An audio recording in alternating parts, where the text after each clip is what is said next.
चलिए आज बात करते हैं आखिरकार डेटा सेट क्या होते हैं एक एआई में। अगर मैं एक सिंपल डेफिनेशन बताऊं तो जो डेटा सेट होते हैं बेसिकली कलेक्शन ऑफ इन्फॉर्मेशन होते हैं जिनको यूज करता है कोई भी एआई अपने किसी भी नई चीज़ को सीखने के लिए।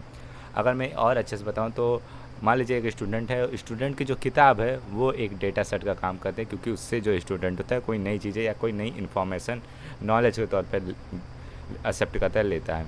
अब मैं बात करूँ जो डेटा सेट होता है, और एक एग्जांपल दूँ फॉर एग्जांपल कि अगर कोई बच्चा है जिसको आप बेसिकली फ्रूट्स को कैसे रिकॉग्नाइज करें ये सिखा रहे हैं, तो आप उसको 100 एप्पल्स की फ़ोटोज़ हो गए, फिर उसके बाद मैंगोज़ की फ़ोटो हो गए, या फिर ग्रेप्स की फ़ोटोज़, इन सबको दिखाते हैं ताकि आप जब अगेन फिर उससे क्वेश्चन करें तो वो आपको आंसर में बताएं कि आखिरकार क्या है। तो जब आप इनको ये जो लेबल्ड पिक्चर देते हैं, ये समझ लीजिए कि एक डेटा सेट का काम करता है। बेसिकली जो कलेक्शन ऑफ लेबल्ड पिक्चर होते हैं या फिर लेबल्ड डाटा के कलेक्शन होते हैं, उन्हें हम कहते हैं डेटा सेट।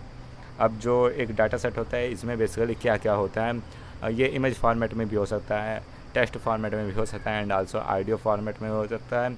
कुछ एक्सेल सीट आपने देखा होगा जिसमें टेबुलर जिसे फॉर्मेट करते हैं, टेबुलर डाटा सेट। अब इस फॉर्मेट में भी कुछ आपको रोज़ एंड कॉलम में भी मिलते हैं जिनसे आर्टिफिशियल इंटेलिजेंस या फिर कोई मशीन सीखती है किन्हीं भी चीज़ों को। अगर बात करें डेटा सेट क्यों इम्पोर्टेंट है, तो फिर जितना भी देखो, जितना अच्छा डेटा सेट होगा उतना ही ज़्यादा स्मार्ट एआई होगा। और अगर डेटा सेट में कोई भी खराबी होगी या फिर बायस होगा, तो फिर आपका जो एआई है वो भी गलत चीज़ों को सीख सकता है। अगर मैं एग्जांपल बताऊं तो जैसे कि चैट जीपीटी है।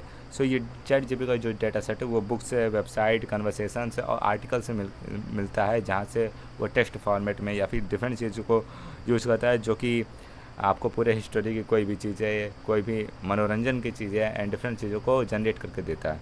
आई होप आपको डेटा सेट के बारे में पता चल गया। मिलते हैं अगले वीडियो में अगले किसी टॉपिक के साथ, तब तक के लिए बाय।